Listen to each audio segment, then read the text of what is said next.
Welcome, everybody, to Millennials Are Killing Capitalism Live. It is good to be with you today. Sorry, I had to take a second to unmute myself. Um, this afternoon or evening, wherever you are, we're having a conversation that I'm really excited for. I know a lot of folks were inspired to see uh, what was described by many as a one-day general strike across Italy back on October 3rd. Just a massive event. Obviously, we have not seen too many examples, if any, since this genocide started a couple of years ago of um, labor action that is that widespread across a country. This also, I think, led to the Italian government sending a frigate alongside the flotilla, which I think we could read cynically, or be interesting to hear how our guests talk about that move. But nonetheless, it shows an incredible amount of organizing and an alignment of forces of labor with, anti-colonial, pro-Palestinian, forces opposed to genocide. And this is exactly the kind of action that we need to be looking towards as an example and thinking about how we can even go further. And so I'm really excited to have three comrades on who can, share with us a little bit of kind of how they got in Italy to that point, as well as what they're looking towards next, right? Which is, I think, all the more urgent as we see even today that, the Zionist entity is, beginning to bomb even more vigorously again in Gaza, right? Really kind of going as far as they can to tank the ceasefire that they agreed to, right, and continuing to enact genocide on the people in Palestine, people in Gaza, and so you know this type of action is meaningful and urgent, and I'm really grateful to have these guests on to talk about the organizing in Italy, where things are at, how they got there, and what they're looking forward to. So, Serene, Elena, and Simone, welcome to Millennials Are Killing Capitalism. It's great to be with you. Um, why don't we start with introductions, and each of you could just say a little bit about yourself and your organization. And then for people who may not know much about your organization, maybe just a little bit of kind of some of the organizing that you all have been doing, especially over the last couple of years. I'll just go kind of according to my screen. So Serene, we'll start with you.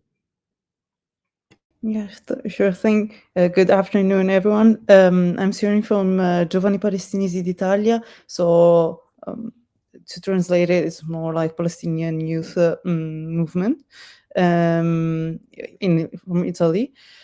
We're a Palestinian-led organization that has been organizing here in Italy since 2020. But since at the start of the genocide, we've been working around the manifestations and working alongside the unions and workers to manage to have a conscience about Palestine and why we need to have a major mobilization here in Italy. So in this past year, we've seen a lot of work on that direction. So this is for the introduction. Yeah, thank you, Elena. Hi, yeah, I'm Elena. I'm also part of Giovani Palestinesi D'Italia. I think Serene highlighted the nature of the group specifically. A lot of the work that we have been focusing on is mobilization and specifically centering the Palestinian question in that kind of organizing, which has been key to creating such, effective mobilizations, I think. Awesome, thank you. Yeah, Simone, can you introduce yourself and your organization? You're muted. Sono Simone, sono un militante del GAP, il Gruppo Autonomo Portuali Livorno. Noi, come proprio strumento della nostra militanza, abbiamo sempre cercato di creare dei blocchi su qualsiasi nave che trasportasse merci belliche all'interno del nostro porto. Il nostro porto è molto vicino a tantissimi hub militari, uno importantissimo, la base di Camp Derby a Pisa, che ha un collegamento molto forte sia a livello ferroviario che a livello portuale con Livorno. Poi dal punto di vista invece pratico e quindi come posso dire la mobilitazione che mettiamo in atto è praticamente abbiamo una serie di informazioni che derivano dalla nostra esperienza che ci hanno indirizzato verso alcune compagnie, linee o tratte diciamo commerciali che attenzioniamo tramite diverse applicazioni per diciamo rintracciare e tracciare quelle che sono le navi che stanno arrivando nel nostro porto, ma soprattutto per capire dopo dove vanno e prima dove erano, in modo da capire anche quella che è tutta la catena che queste merci fanno. Una volta che sappiamo quello che è la data di arrivo della nave, proviamo in tutti i modi a bloccarla. Ora, negli ultimi... We're sorry, just to translate this part. So he introduced himself from this GAP. So it's workers in the sport that are autonomous. They have been working for this last year in the port of Livorno to identify any arms that pass in Livorno and to block the passage of said arms. The port of Livorno in itself is very important since it's highly connected to interesting areas like Camp Derby. So it's a NATO center in Pisa. So what they've been doing in this past year is seeing also the logistical connection that have been reinforced in this past year between the port and this other through the train rail system. So one other thing that they've been doing is doing research on this logistical connections so that they can identify the passage of military assets beforehand. Yeah, thank you. Thank you so much. And thank you for translating as well. Just want to say again, like I'm honored to have you all here to host this conversation. So I remember the last time, so we had a couple of representatives from GPI on many months ago now to talk about some organizing, particularly around political prisoners in Italy. And in that discussion, there was really a talk, you know, we talked a little bit about this work that you all at GPI had kind of done and starting to work with labor, starting to get, you know, build tighter connections to folks within unions, within, you know, labor groups and so on. And obviously that has, you know, borne some fruits in terms of those organizing efforts. You know, I don't want to, you know, of course, none of us amid a genocide want to sit and, you know, kind of pat ourselves on the back and rest on our laurels. But I think what you all have done, you know, is quite inspiring in this way.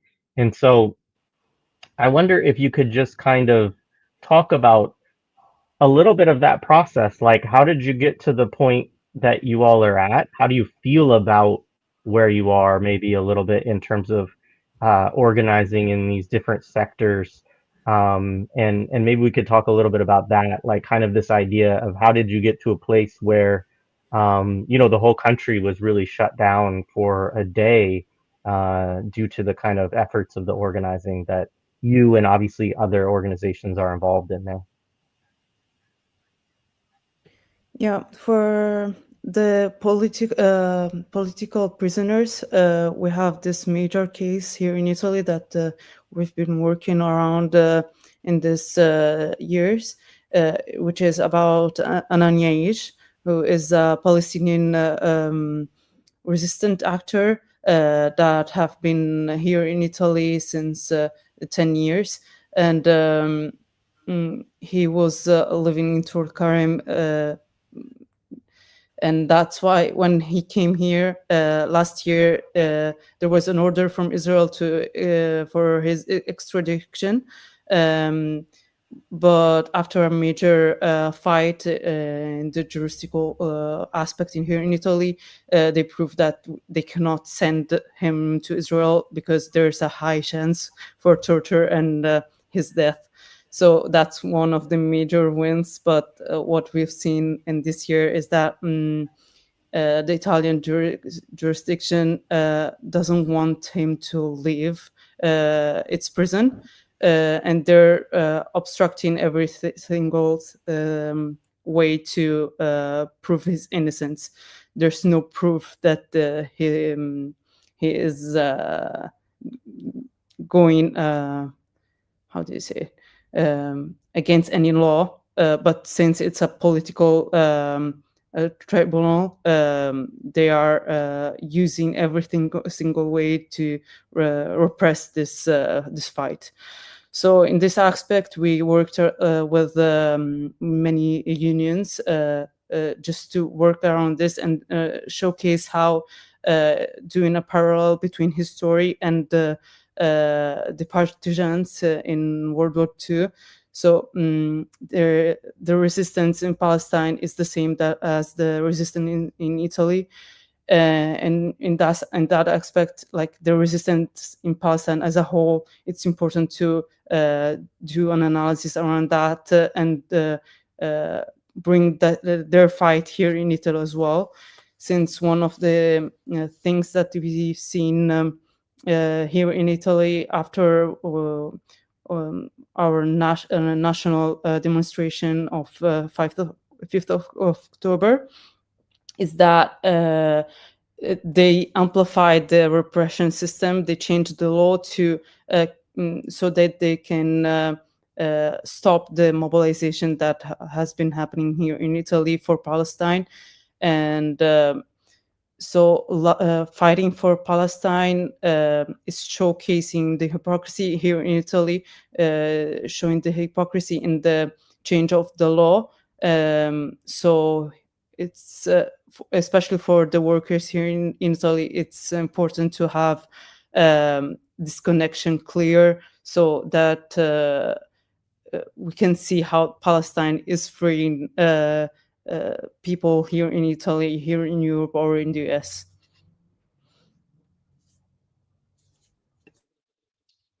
Awesome.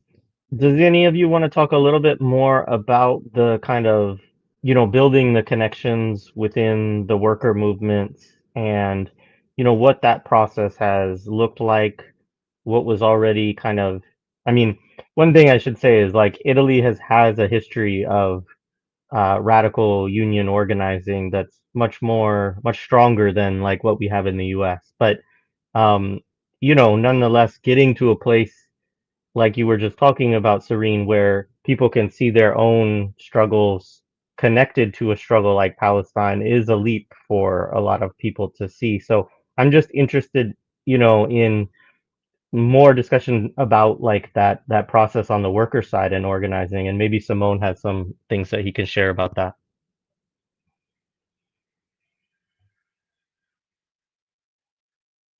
Hai bisogno della traduzione per questa domanda? Sì, allora chiede se come in questo anno ci sia stata la possibilità di connettere la lotta dei lavoratori, dei sindacati con la lotta della Palestina, quindi se hai modo di spiegare un attimino questo processo. anche rispetto alla tua prospettiva. Sì, certo. Allora, intanto c'è stato insomma, le condizioni del popolo palestinese negli ultimi 2 anni, come sappiamo, sono drasticamente cambiate, quindi anche drasticamente è cambiato quello che è stato la dialettica di chi da sempre purtroppo è sensibile a un certo tipo di problematica.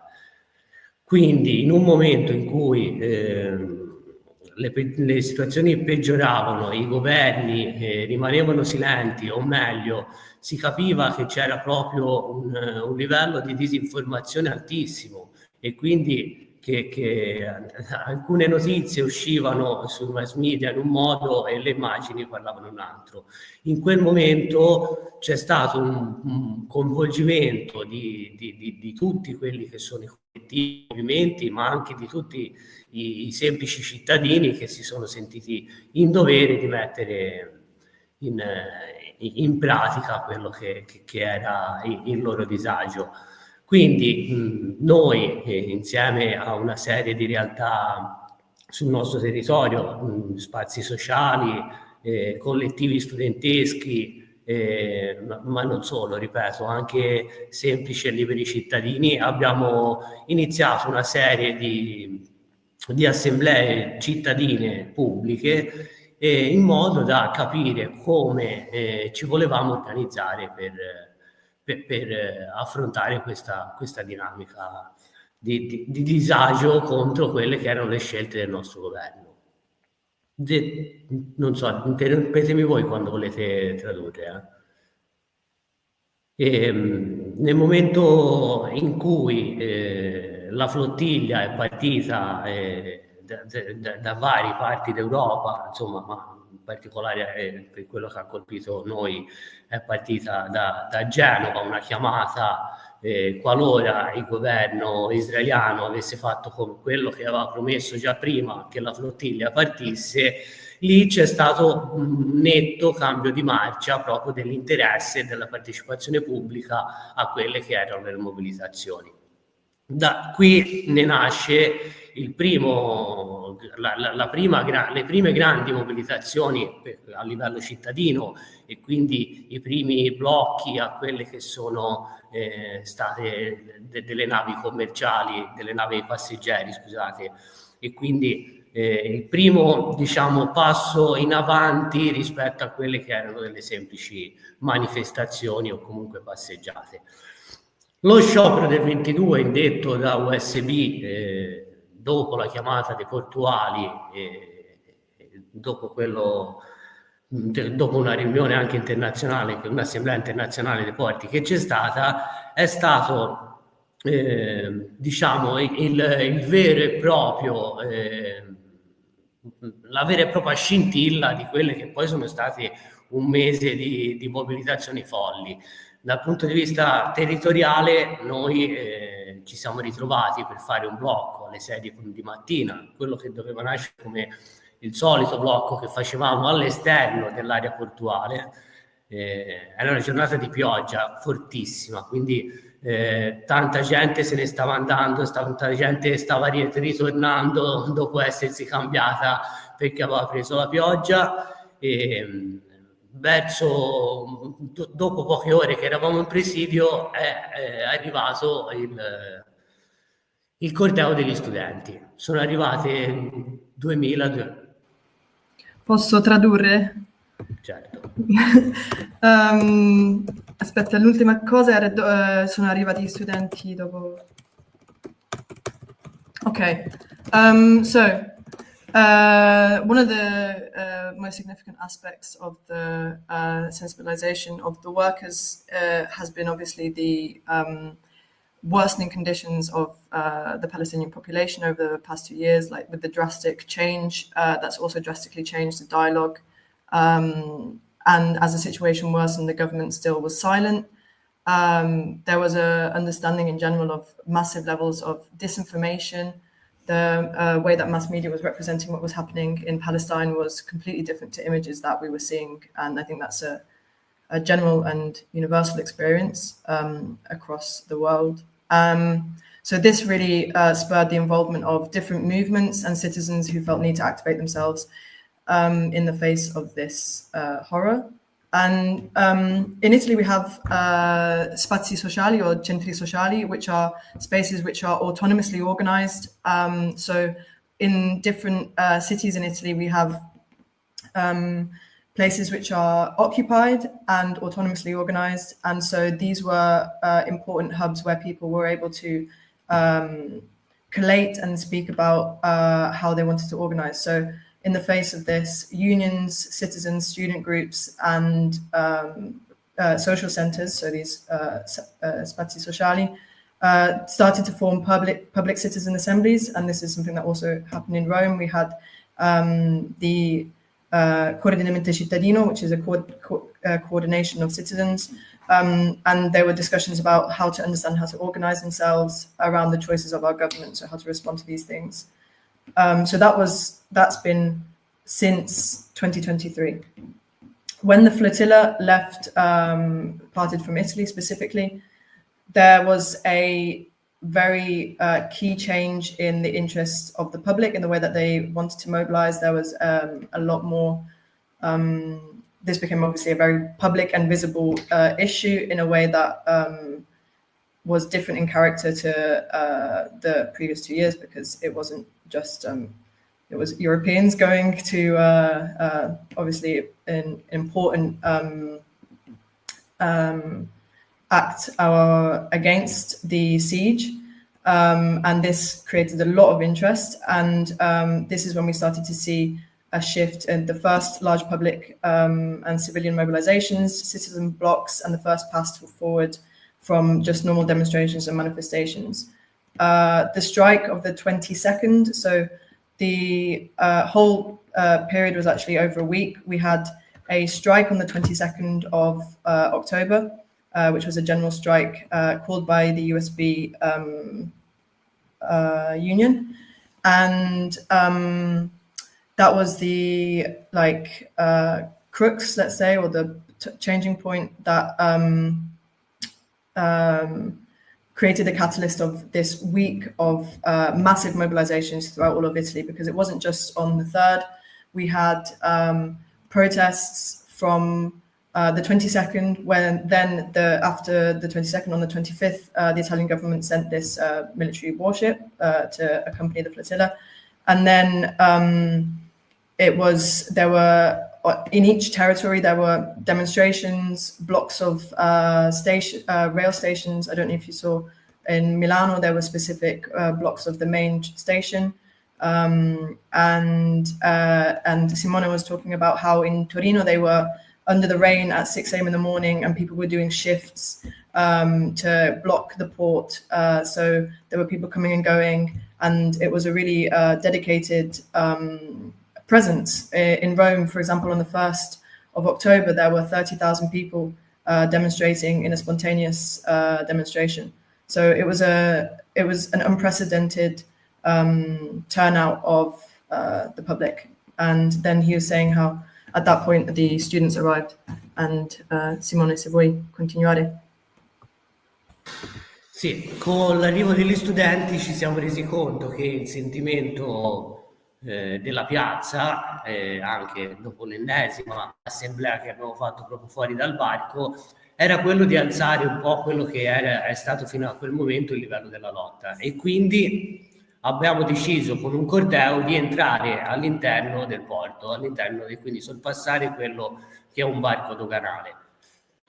Una volta dentro, fra che c'eravamo, sapevamo che il giorno successivo sarebbe attraccata una nave con 160 mezzi NATO della Caterpillar, gli stessi mezzi NATO che gli USA su quella nave hanno inviato ad Israele per essere blindati e per buttare giù e spianare le case del popolo palestinese.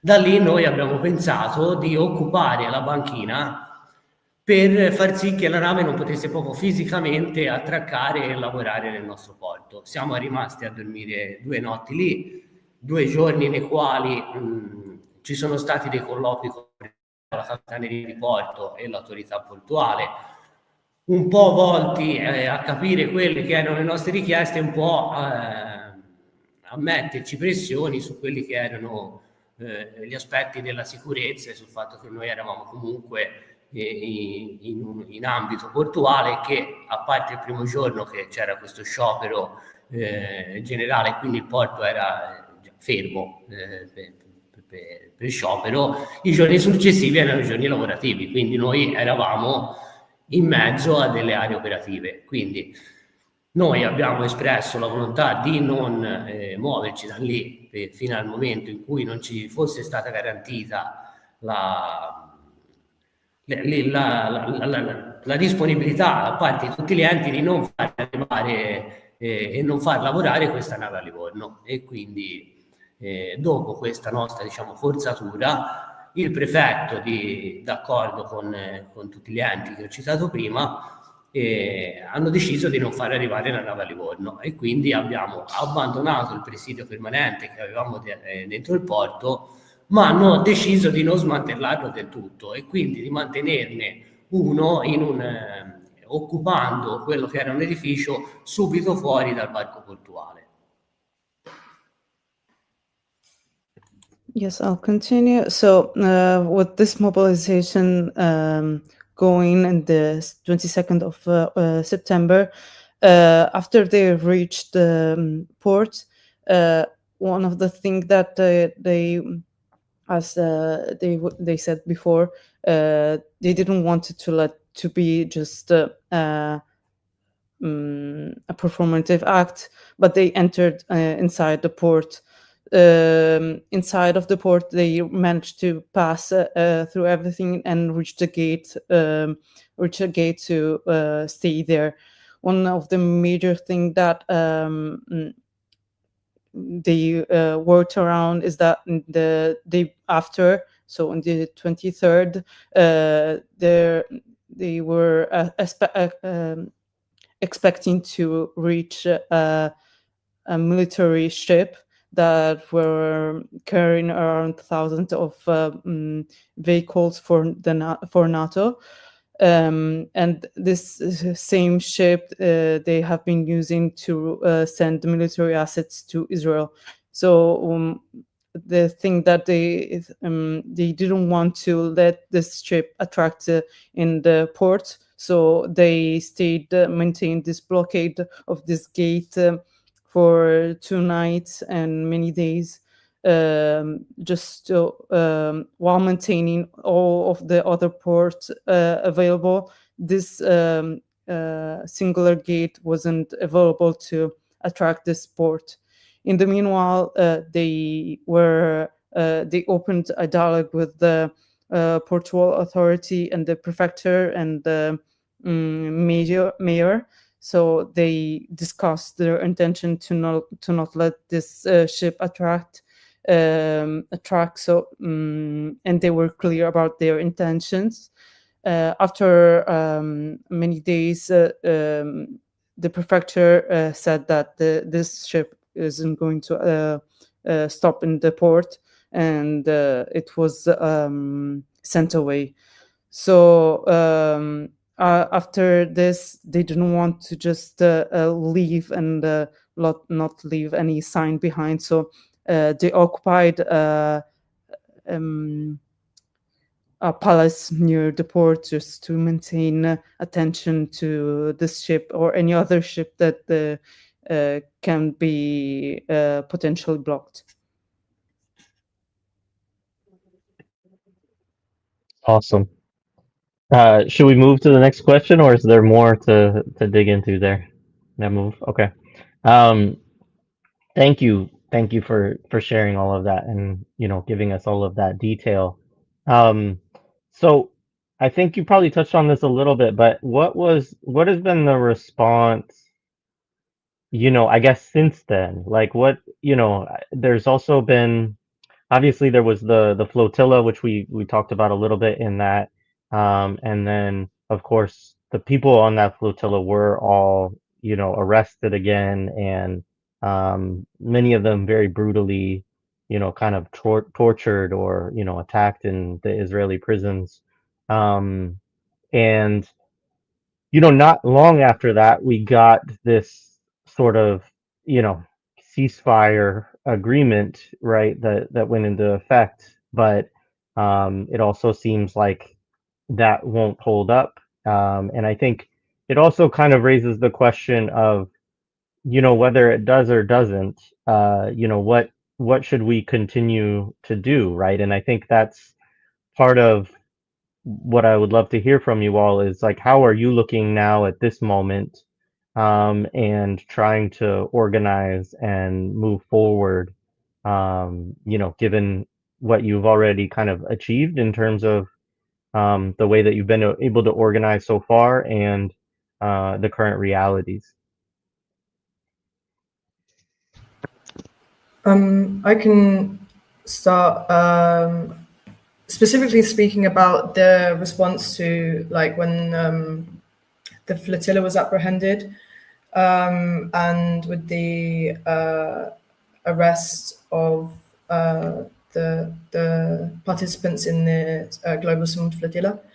I think it was obviously this is during the week of the mobilizations that happened, so there was a lot of public outrage.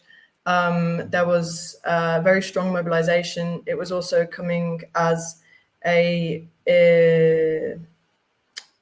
important, especially because the ship that was sent by Italy then left the flotilla when it arrived from 150 nautical miles away from the shore of Gaza, and abandoned, let's say, the flotilla to be apprehended by the Israeli authorities.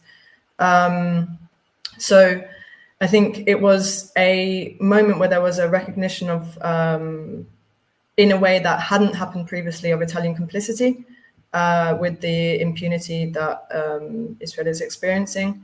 And there were also like union members who were participating in the flotilla. So there was a significant connection as well with the workers' movements, because there were members of both GAP and CALP, the Genera.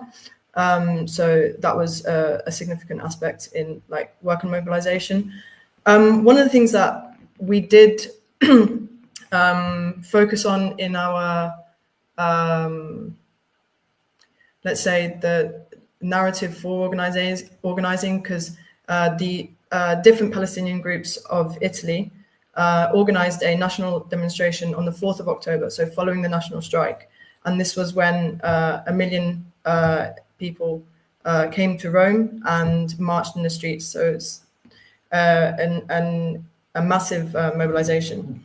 One of the things that was very important then was to ensure that the rhetoric and narrative of this square was concentrated on the Palestinian question and not solely on the flotilla, because over the past week, the mobilization of the flotilla, a lot of the political media rhetoric was around don't touch the flotilla, and around specifically around this mobilization. And it was not centering so much the significance of Palestinian liberation and the motivations for which the flotilla had happened. And that was one of the things that was like very important in a response to what was happening. Also because the members of the flotilla themselves publicly said, this needs to be a focus also on what's happening in Palestine. This isn't supposed to be taking away from activism or action for Palestine. So what we tried to center, especially with the mobilization and the amount of people also who were mobilizing for the flotilla, was to recenter the Palestinian question, specifically to not lose that in the face of such politicization. It was a really significant moment to make sure that that was also central. So yeah.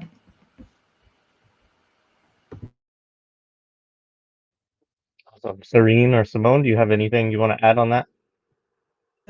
Yeah, I'll just add, we've talked about a couple of dates, but I wanted just to explain the major impact that this couple of weeks had in Italy for the movement, because it didn't start in the 22nd, but it was one of the major dates for the strike. Here in Italy, there has been a couple of strikes for Palestine in particular, but it was the first time that we've seen this much attention from normal citizens, not just already politicized people. And they wanted to strike for Palestine, and they wanted to not just manifest, but also to blockade. So one of the major indicator that managed to move this anger, this frustration towards the complicity of the Italian government towards the Palestinian genocide was to be able to have these organizations, unions working towards the same goal. So on the 22nd, there has been major manifestation that blockade the highways, the train stations, the ports as well. But that didn't end there, since there had been other major manifestations that just increasingly became more frequent and more frequently participated, because there was this sentiment to participate towards this. There shouldn't be any nail sent to Israel. So that's what these weeks were after. And when effectively the flotilla was stopped and detained all of the members, there had been called this emergency strike, an emergency strike that contained all of the major unions. So there has been a complete exception of this strike between all of the factors. One of the major things is that while the government wanted to just stay quiet on their complicity and negating the high effectiveness of this movement, on the other place, the contrast between what the people wanted, what the workers wanted, went even more in contrast with the government line. So while they tried to negate any effectiveness on the strike on the 3rd of October, that had reached the 2 million participants in all over Italy, like in that day, Italy had stopped working effectively. And not only that, but there had been major manifestations in all over the major cities and even the more peripheral ones. So there was no city that were left in silence towards the Palestinian genocide. And all towards like having this their attention towards the day after, since as Palestinian organizations between other Palestinian-led organizations, we have called for our national manifestation for the 4th. So it was perfect for that occasions, and that's why we reached 1 million participants in Rome alone. It was a manifestation that we haven't seen in a long time. The most important thing is that one of the major talking point about the manifestation is the solidarity to Palestinian resistance towards the stop of the genocide. So for the embargo, while the Italian government has been trying to maintain silent this aspect, it now more than ever, the Italian people have gathered how all of our territory is filled with military assets. And if we organize ourselves with that knowledge, with this organization, and having this how do you say it, working together with the unions, with the students, with all of the political actors in Italy, we can manage to effectively block the military industry here in Italy that is actively contributing to the Palestinian genocide. So there's no more what we can do towards the Palestinian genocide. We have no power to stop it. Here more than ever, we can effectively say that if we unionize, there's a stop to this massacre.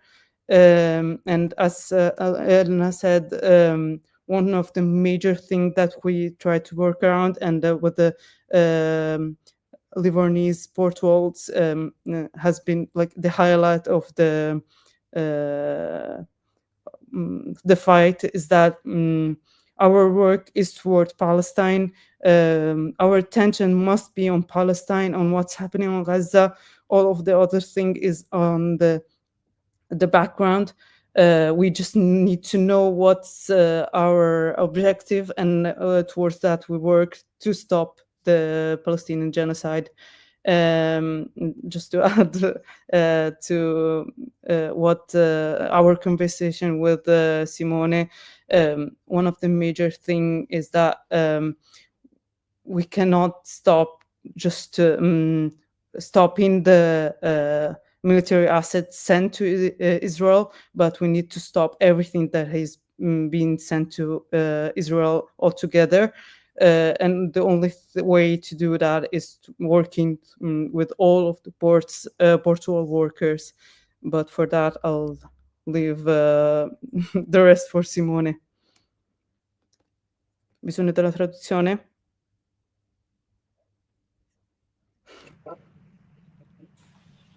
No, penso di aver capito più o meno tutto. Allora, sì, proprio in seguito al livello che avevamo raggiunto di risultato, avevamo pensato proprio all'interno di questo presidio permanente che avevamo creato, e sempre in seguito a una serie, a 2 assemblee al giorno pubbliche, abbiamo posto l'attenzione sul fatto che nel nostro porto non solo circolavano armi, ma che esiste proprio un collegamento diretto tra l'economia israeliana e l'economia italiana, e quindi che col nostro lavoro noi siamo complici diretti di quello che sta succedendo in Palestina. E quindi la nostra idea, e su quello su cui abbiamo lavorato, era cercare come colpire questa economia e come provare a interromperla. Dopo il 27, mi sembra, di settembre, non vorrei dire una cavolata, era prevista l'arrivo di una nave della ZIM, la ZIM Virginia. Abbiamo chiesto aiuto ai sindacati, cercando di far sì che tutelassero i lavoratori che si rifiutavano di lavorare quella nave, non perché ci fossero delle armi, ma perché semplicemente contribuisce al genocidio. E quindi come lavoratori, ma soprattutto come movimento di cittadini, ci eravamo opposti a questo traffico. Infatti il giorno che la nave è arrivata, in questo caso il prefetto e l'autorità portuale hanno comunque concesso l'arrivo della nave, perché secondo loro commerciale era, e commerciale poteva entrare. Noi come lavoratori portuali ci siamo imposti, e quindi abbiamo deciso di non lavorare la nave e scioperare. Al momento che la nave ha fatto ingresso nel porto, abbiamo tirato su i bracci delle gru in segno di protesta e suonato i clacson per far capire che i lavoratori erano contrari alla lavorazione della ZIM Virginia.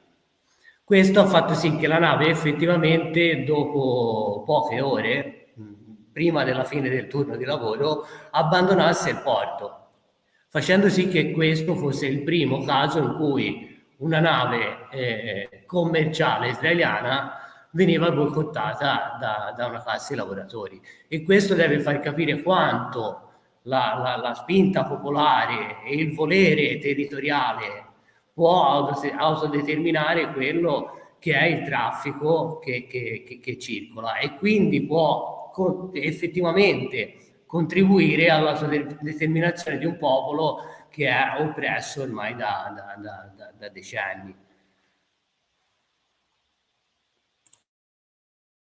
Vado io, Serin. Posso tradurre? So Simone highlights a specific example of worker action in blocking a commercial ship from Torino.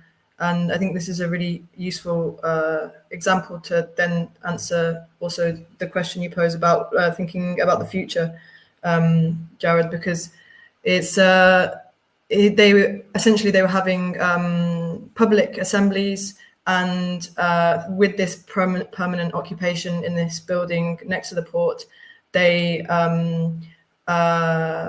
were aware of and were diffusing the information that the port was not only circulating arms, but it was a direct connection between the Italian and Israeli economy. And that with the work that they were doing, they were complicit with the genocide in Palestine. So they were working on how to find a way to interrupt this specific economy.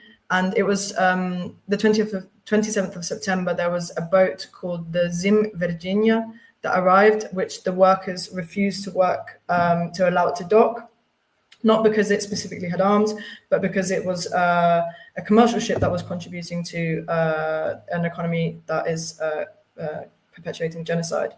The boat, for the authorities, the authorities thought that it was fine for this boat to enter, but the port workers decided to strike.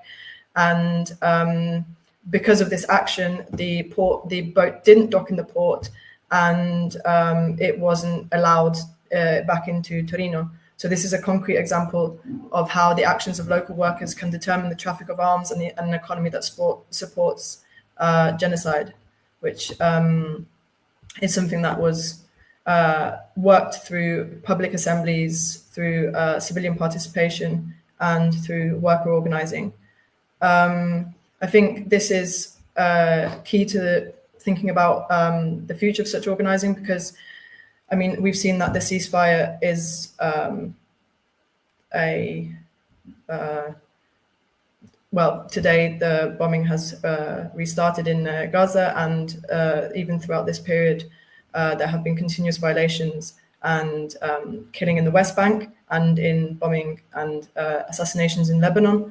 So it's that's in a way it was a shift of pace, but not of urgency, and a moment of reflection on how to change strategy in this specific moment, because obviously the thing that was most significant in terms of the context we're in now is how media was portraying the ceasefire. So it was really important to work against narrative and think about how to maintain momentum despite maybe civilian distraction because of how the media was representing this.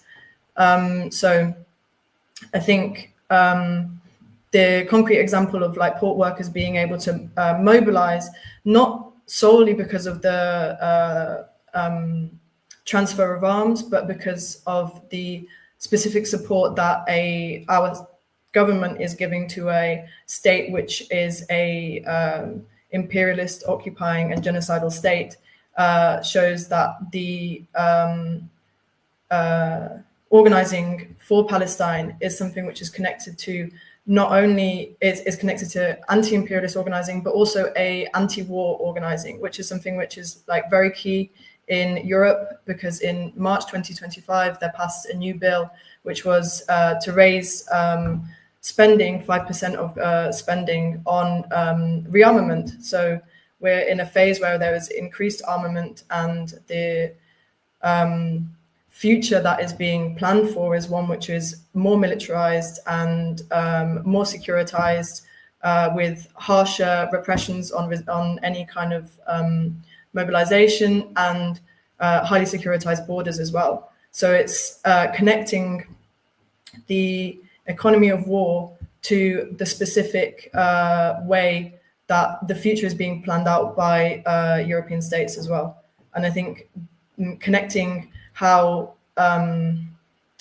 the liberation of Palestine, as we said, is connected to the liberation of Europe, the liberation of the US, of any country, is really important to think about how we continue mobilizing and also continue the motivation for doing so.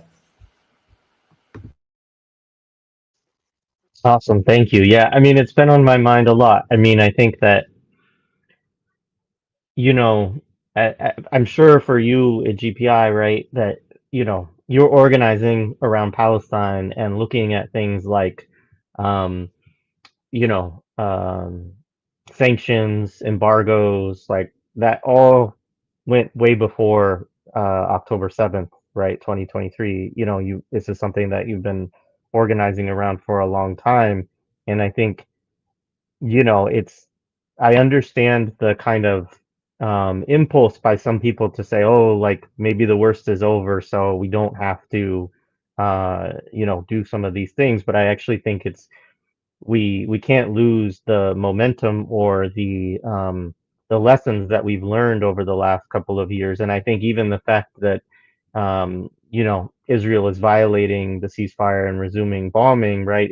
It just demonstrates that this is not it's not a state that is you know, willing to have a path of peace or to coexist with Palestinians or people in Lebanon or, you know, other parts of the region, Yemen, etc. Right? And I think that it's important to continue to highlight these connections and keep organizing. And you know, I can say that everybody that I've talked to is deeply inspired by the example of, you know, what you all have been, you know, doing in Italy to get to this point where you could get, you know, millions of people showing up to actually take action that is material, you know, and not just kind of symbolic, right? Which a lot of things are nowadays.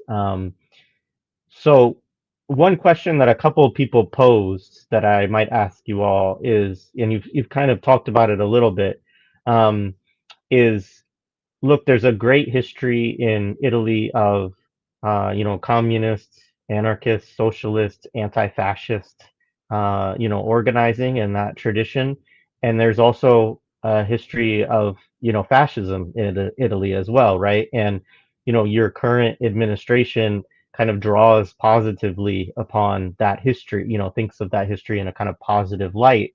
And obviously, this is a struggle, you know, within Italy and Italian history. And um, so you were talking a little bit about the ways that your actions and the refusal of the current government in Italy to actually stand with what the people have been demanding kind of exposes to people the reality of the current Italian government. And so I'm just curious to you all about how you are thinking about that tension currently and organizing in that context. Obviously, it has its own unique history, but the United States, we're dealing with a far right government too, you know. So like these are things that we all have to kind of think about and figure out how to navigate. Yeah, I'll try to respond to that.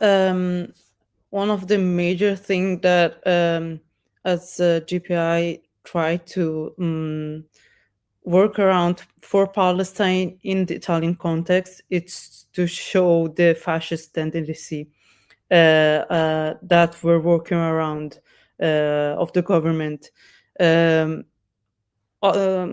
other political organizations, communist, anarchist, have been seeing that as well. But before the beginning of the genocide, it was a very minor voice that could manage to express this.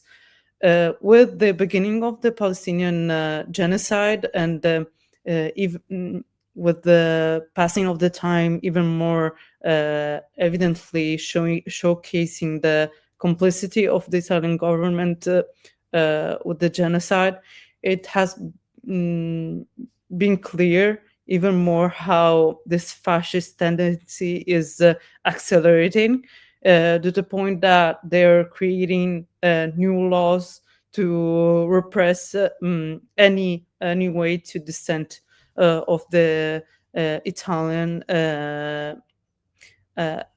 as major thing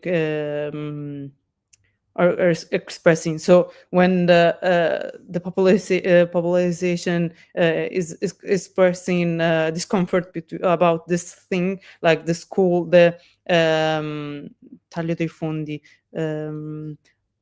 fund cuts of schools, universities, on workplace safety. They didn't want to resolve the issues, but they just wanted to silence this. One of the major things that have woken up the people as well is the safety in workplaces, as there has been major incidents in this past years, so that it's very, very dangerous. Like the cuts of funds for that can be directly correlated to the increasing of the funds for military aspects. So here in Italy, it's very evident how all of the cuts that are from the school, from university, are directed towards military aspects.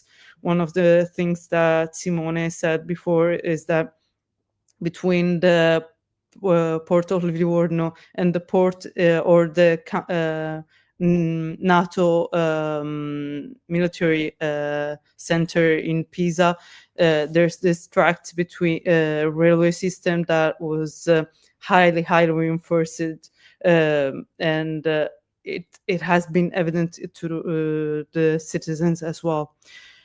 For the Palestinian question, we are seeing how even for this, there's they are trying to create the two aspects of the mobilization. One of the bad part that want to create this disturbance and break things. Like one of the things that makes us laugh is that for the strike in Milan, there was glass that was broken in the station, and meanwhile there has been the participation of over 50,000 people. So it's funny how this glass that had been broken is more shocking than the complicity in this genocide. Meanwhile, in these days, while there's many occupations of schools, we are seeing how fascists are going and attacking students while they're expressing their dissent in this complicity and their dissatisfaction in the government. But there's no words coming to condemn these fascist thugs that are attacking students.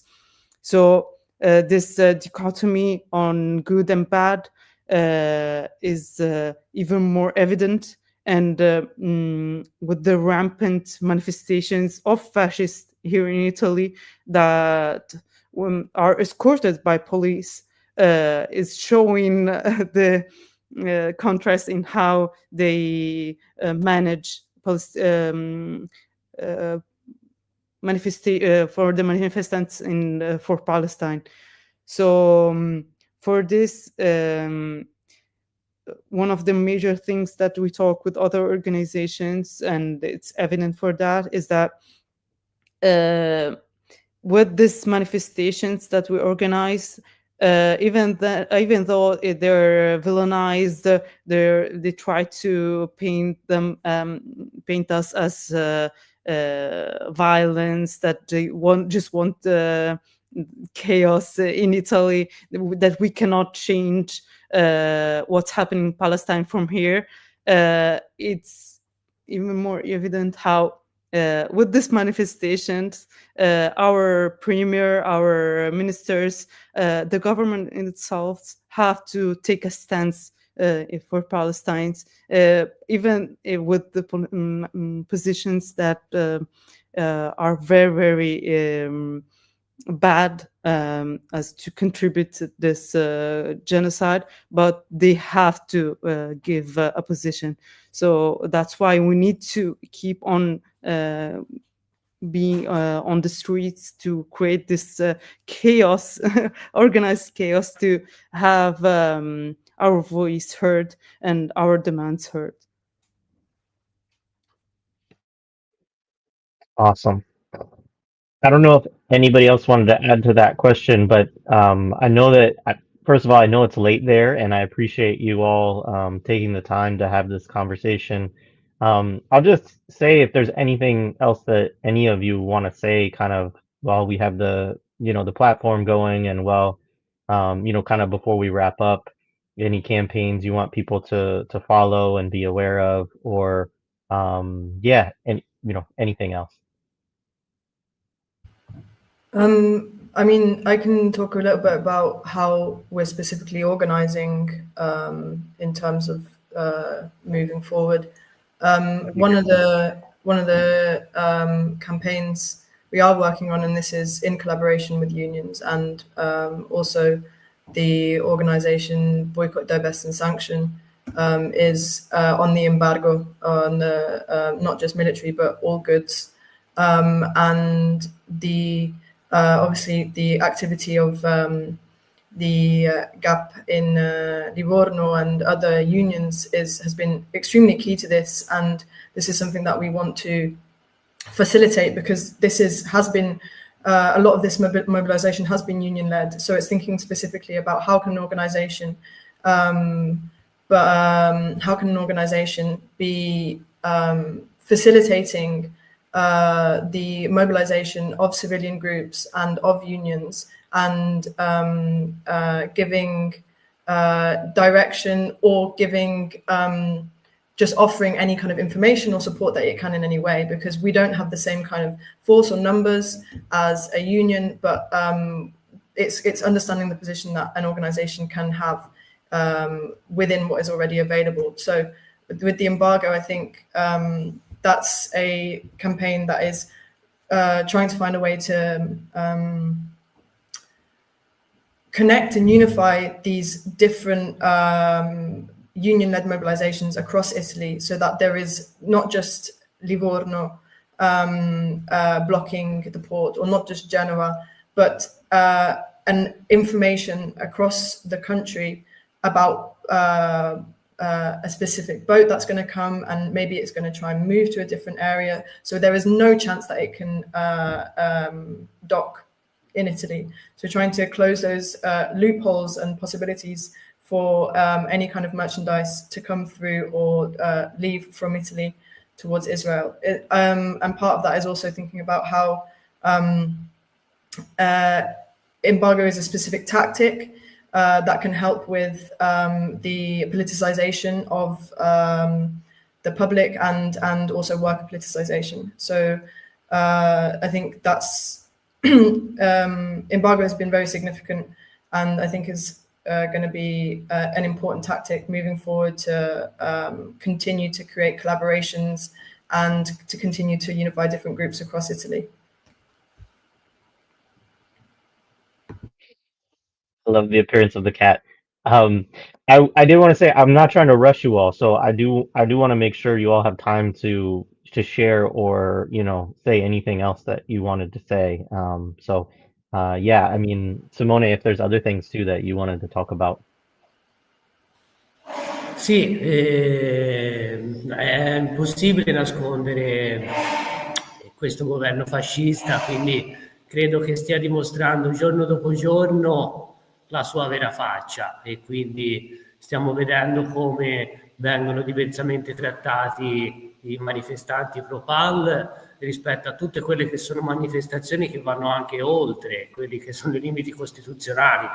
Domenica abbiamo visto l'ennesima commemorazione con bracci tesi e polizia che sta a guardare, mentre in altre città manifestanti sono stati picchiati senza pudore. Mi rifaccio anche all'aggressione che c'è stata a Leonardo, a Genova. Decine di fascisti incappucciati sono entrati all'interno di una scuola con dei ragazzini 14enni, hanno devastato una scuola che è un'istituzione pubblica, un posto dove i genitori mandano i bambini, i ragazzi, e devono essere al sicuro, perché quelli sono posti in cui non si può e non si deve subire un certo tipo di trattamento. I ragazzi che stavano occupando quell'edificio hanno chiamato le forze dell'ordine che non solo hanno tardato ad arrivare, ma quando sono arrivate, nonostante la segnalazione del fatto che gli aggressori fossero sempre nei dintorni, non si sono mobilitati. Quindi questo ci deve fare riflettere. Credo comunque che tutte queste mobilitazioni che sono state fatte con questo livello di lotta siano proprio una risposta anche a questo, a un governo che ha come uno dei primi passi fatti a livello politico vietato o penalizzato o aumentato le pene di qualsiasi forma di protesta e dissenso venisse organizzata, e l'aver portato a un livello maggiore la lotta dopo l'approvazione di questo decreto fa capire quanto noi, il popolo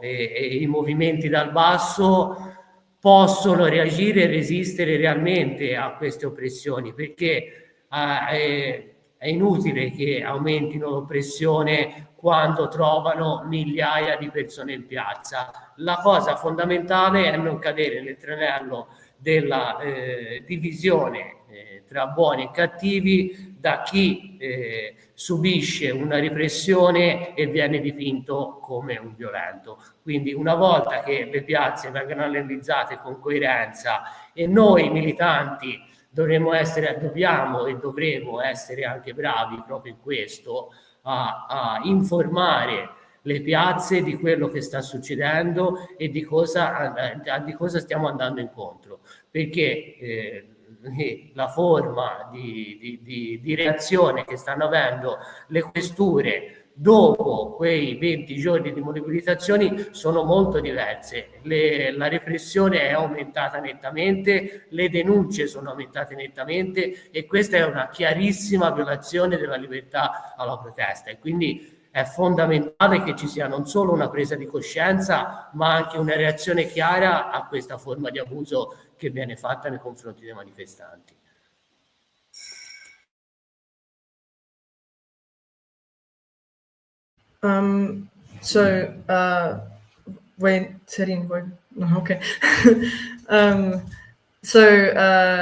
Simone was saying how it's at this point it's impossible to hide the fascism of this government, and it's demonstrating day after day its real face.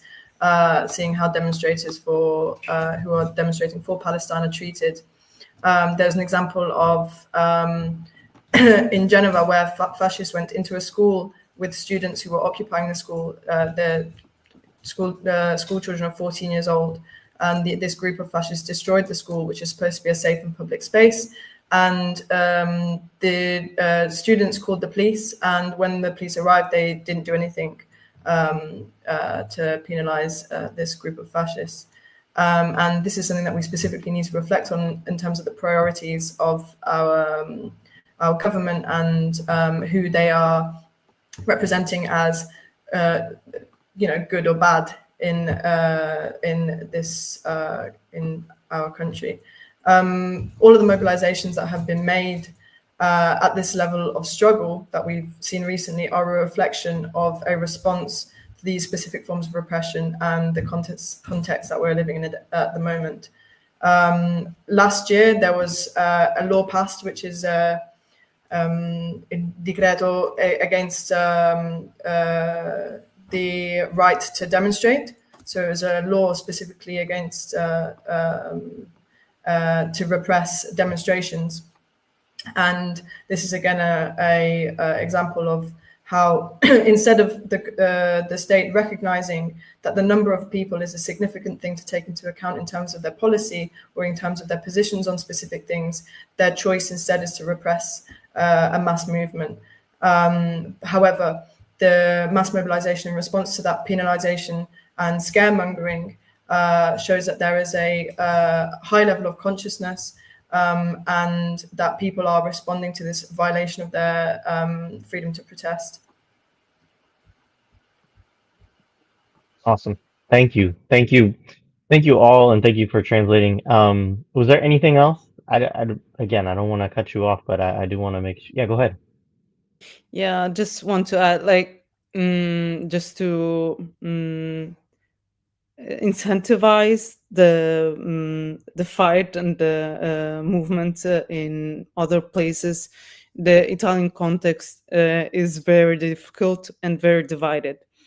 So this phase that we've seen was the culmination of a process that we are trying to bring it back, not having this common factor that was the flotilla and the attack on the flotilla.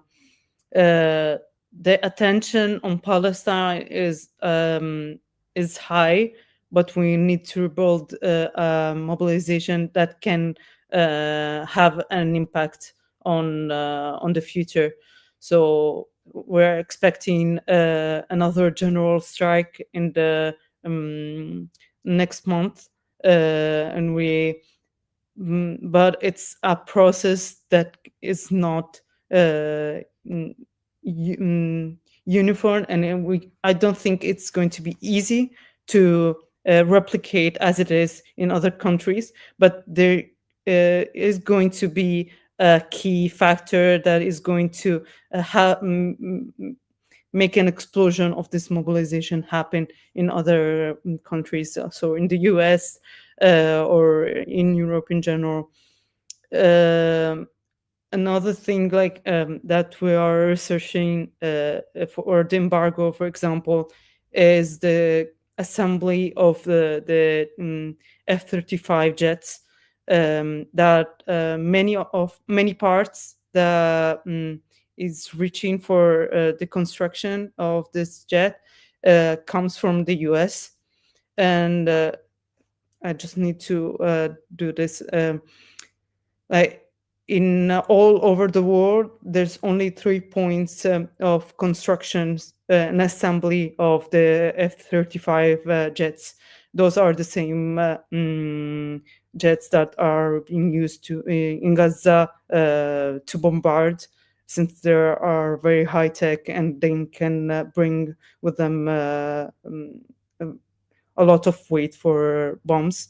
So knowing how different countries can connect with for the construction of this particular jet is very important, so we can coordinate more.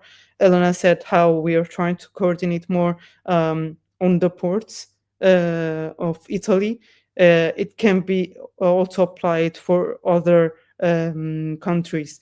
We have an example for our connection in France that they notified us how after they blockade this ship with military assets in France, they notified the Portuals in Genova so that they cannot allow this ship to dock.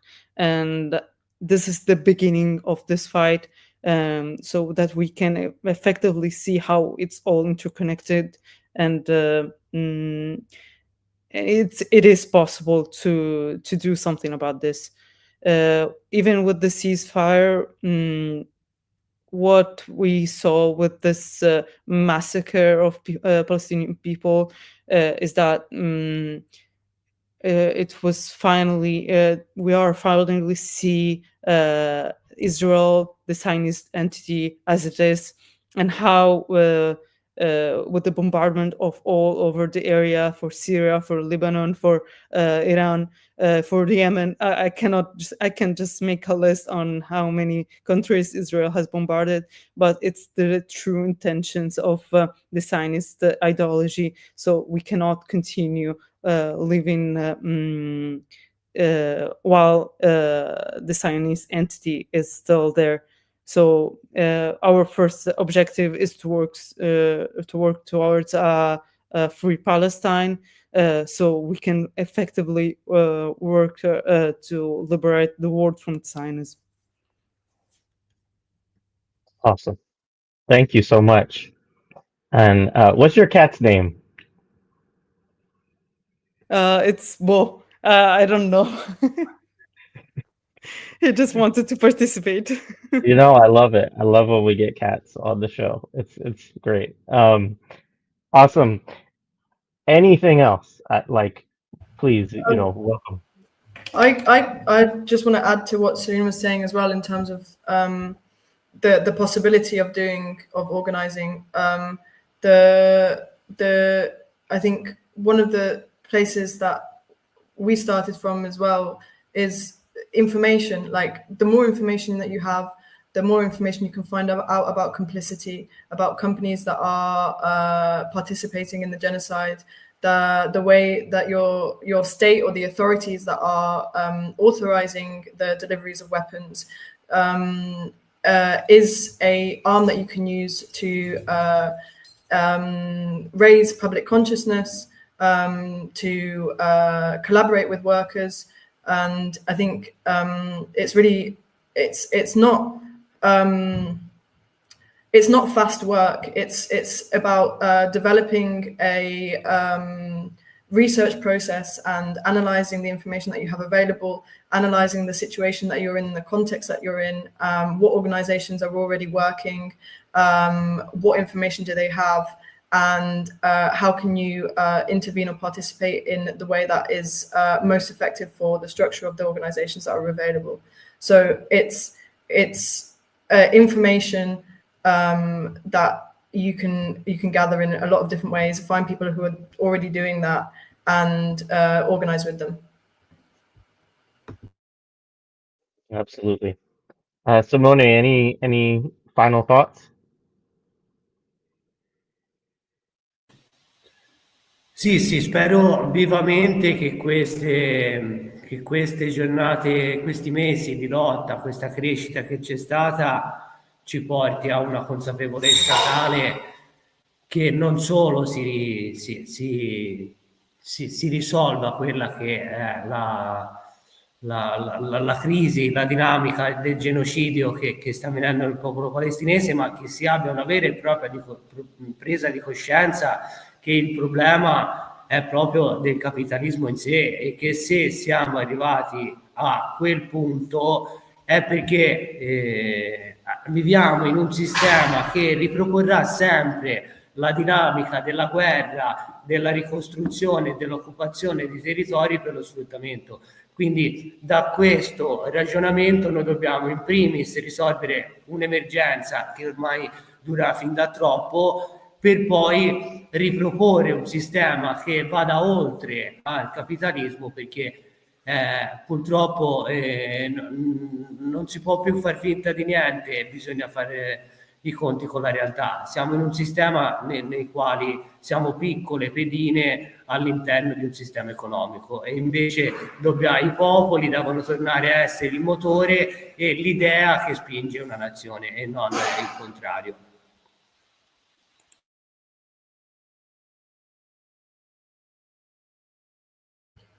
Okay.